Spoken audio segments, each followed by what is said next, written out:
জানিয়ে দিব এই মুহূর্তে আমাদের হাতে এসেছে গুরুত্বপূর্ণ আপডেট সংবাদের শিরোনাম। শুরুতেই থাকছে ইউনূসের বিরুদ্ধে ঢাকায় লাখো মানুষের বিক্ষোভ। এ নিয়ে থাকবে বিস্তারিত প্রতিবেদন, তাই সম্পূর্ণ ভিডিও জুড়ে আমাদের সাথেই থাকুন। এবারে থাকছে পিআর পদ্ধতিতে সংসদ নির্বাচনের দাবিতে জামায়াতের বিক্ষোভ। এদিকে পিআরের পক্ষে নয় বিএনপি, এটার ভিত্তি নেই বলছে বিএনপি নেতা মির্জা ফখরুল।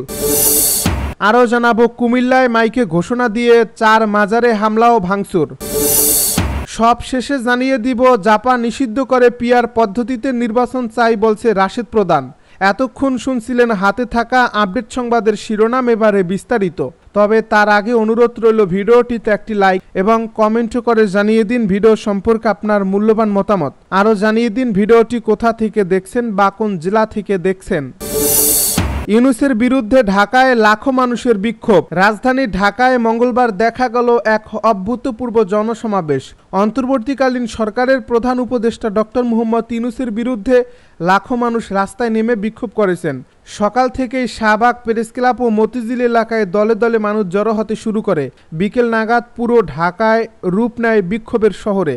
বিক্ষোভকারীরা অভিযোগ করেন ডক্টর ইউনূস দেশ পরিচালনায় ব্যর্থ হয়েছেন। তাদের দাবি তিনি আন্তর্জাতিক চাপে চলছেন, জনগণের বাস্তব সমস্যার প্রতি উদাসীন। বিশেষ করে দ্রব্যমূল্য বৃদ্ধি, কর্মসংস্থান সংকট এবং রাজনৈতিক অস্থিরতার সমাধানে সরকারের ভূমিকা না থাকায় ক্ষোভে ফেটে পড়েন সাধারণ জনগণ। প্রত্যক্ষদর্শীরা জানান শাহবাগ মোড়ে এক পর্যায়ে প্রায় 2 কিলোমিটার এলাকা জুড়ে স্লোগানে মুখর ছিল। প্লাকার্ড হাতে থাকা মানুষদের কণ্ঠে শোনা যায়, ইউনূস পদত্যাগ করো, গণতন্ত্র চাই, স্বৈরশাসন নয়। অনেকেই লাল সবুজ পতাকা হাতে মিছিল করেন। নারীদের অংশগ্রহণও ছিল উল্লেখযোগ্য। পিআর পদ্ধতিতে সংসদ নির্বাচনের দাবিতে জামায়াতের বিক্ষোভ। পিআর পদ্ধতিতে আগামী জাতীয় সংসদ নির্বাচন সহ 5 গণদাবি নিয়ে রাজধানীতে বিক্ষোভ মিছিল করেছে বাংলাদেশ জামায়াত ইসলামী।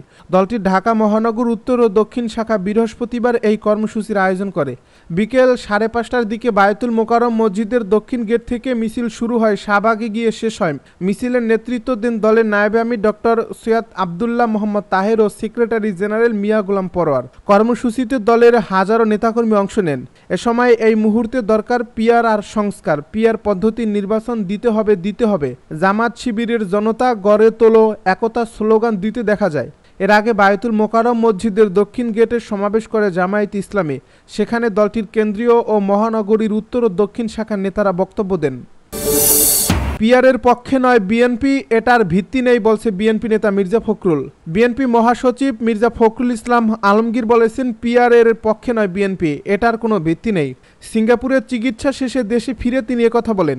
বৃহস্পতিবার হযরত শাহজালাল আন্তর্জাতিক বিমানবন্দরে সাংবাদিকদের তিনি বলেন, দেশের সিদ্ধান্ত নিজেদেরই নিতে হবে এবং এটা ঐক্যবদ্ধ হবে। যে কোনো বিষয়ে আলোচনার মধ্য দিয়ে সমাধান হবে মনে করে বিএনপি। তিনি আরও বলেন, আমরা আগেও বলেছি কোনো রাজনৈতিক দল নিষিদ্ধের পক্ষে নয় বিএনপি।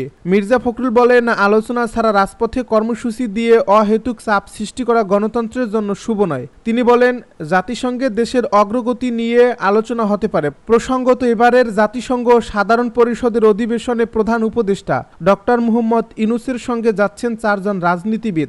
তাদের মধ্যে বিএনপি মহাসচিব মির্জা ফখরুল ইসলাম আলমগীরও রয়েছেন। জাতিসংঘের সাধারণ পরিষদের 80তম অধিবেশনে যোগদান উপলক্ষে বুধবার বিকেলে রাজধানীর ফরেন সার্ভিস একাডেমিতে আয়োজিত সংবাদ সম্মেলনে পররাষ্ট্র উপদেষ্টা মোহাম্মদ তৌহিদ হোসেন বলেন, ভবিষ্যতে যেহেতু রাজনীতিবিদরাই দেশ পরিচালনা করবেন, এজন্য তাদের অন্তর্ভুক্ত করা হয়েছে। অতীতের সরকার প্রধানের প্রতিনিধি দলে শুধু মন্ত্রী এবং ক্ষমতাসীন দলের নেতারা জাতিসংঘে যেতেন। এই প্রথম ক্ষমতা নেই এমন রাজনৈতিক দলের নেতারা যুক্ত হচ্ছেন। কুমিল্লায় মাইকে ঘোষণা দিয়ে 4 মাজারে হামলা ও ভাঙচুর।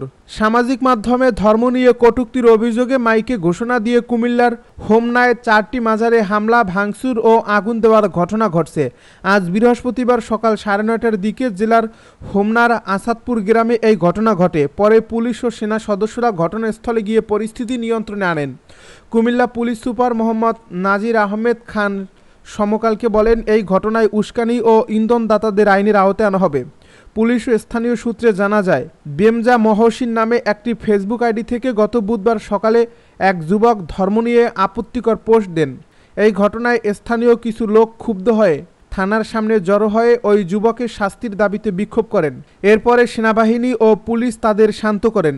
দুপুরে ওই যুবককে গ্রেপ্তার করা হয়। এই ঘটনায় ওই দিন সন্ধ্যায় বাংলাদেশ ইসলামী যুব সেনা হোমনা উপজেলা শাখার সাংগঠনিক সম্পাদক মোহাম্মদ শরীফুল ইসলাম বাদী হয়ে ওই যুবকের বিরুদ্ধে হোমনা থানায় একটি মামলা করেন। সকালে তাকে আদালতে সোপর্দ করা হয়। ফেসবুকে ওই পোস্টকে কেন্দ্র করে আজ সকাল থেকে এলাকার বিক্ষুব্ধ লোকজন মাইকে ঘোষণা দিয়ে আসাদপুর গ্রামে কফিল উদ্দিন শাহ ও হাওয়ালি শাহ মাজারে আগুন এবং কালাই শাহ ও আবুদ শাহ মাজারে হামলা চালিয়ে ভাঙচুর করে। পরে 4টি মাজারেই আগুন ধরিয়ে দেয় তারা। খবর পেয়ে ফায়ার সার্ভিসের 2টি ইউনিট ঘটনাস্থলে গিয়ে আগুন নিয়ন্ত্রণে আনে। এই ঘটনার পর কুমিল্লা পুলিশ সুপার মোহাম্মদ নাজির আহমেদ খান ও হোমনা উপজেলা নির্বাহী কর্মকর্তা খোমলিকা চাকমা ঘটনাস্থল পরিদর্শন করেন। জাপা নিষিদ্ধ করে পিআর পদ্ধতিতে নির্বাচন চাই বলছে রাশেদ প্রধান। জাতীয় গণতান্ত্রিক পার্টির সহ সভাপতি ও দলীয় মুখপাত্র রাশেদ প্রধান বলেছেন, জুলাই সনদের আইনি ভিত্তি ব্যতীত জাতীয় নির্বাচন শহীদদের রক্তের সাথে বেইমানি। আগামী জাতীয় নির্বাচন জুলাই সনদের আলোকে হতে হবে, অন্য কারোর সামনে আর মাথা নত করা যাবে না। বৃহস্পতিবার বিকেলে 7 দফা দাবিতে জাকপা আয়োজিত বিজয়নগর পল্টন প্রেস ক্লাব অঞ্চলে বিক্ষোভ মিছিল পরবর্তী সমাবেশে প্রধান অতিথির বক্তব্যে তিনি এসব কথা বলেন। তিনি বলেন, লেভেল প্লেইং ফিল্ড নিশ্চিত করতে হবে, ভারতীয় প্রভাব মুক্ত নির্বাচন আয়োজন করতে হবে।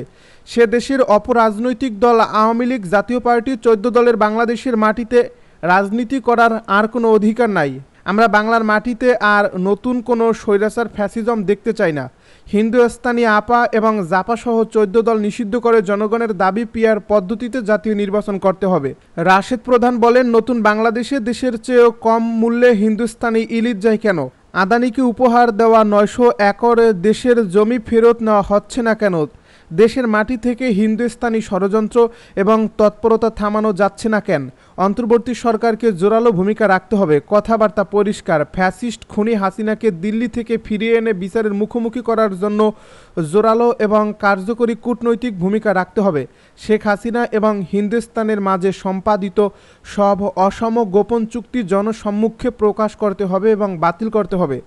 সমাবেশে আরও বক্তব্য রাখেন জাকপা সাধারণ সম্পাদক অধ্যাপক ইকবাল হোসেন, প্রেসিডিয়াম সদস্য আসাদুর রহমান খান, বীর মুক্তিযোদ্ধা সৈয়দ মোহাম্মদ শফিকুল ইসলাম প্রমুখ।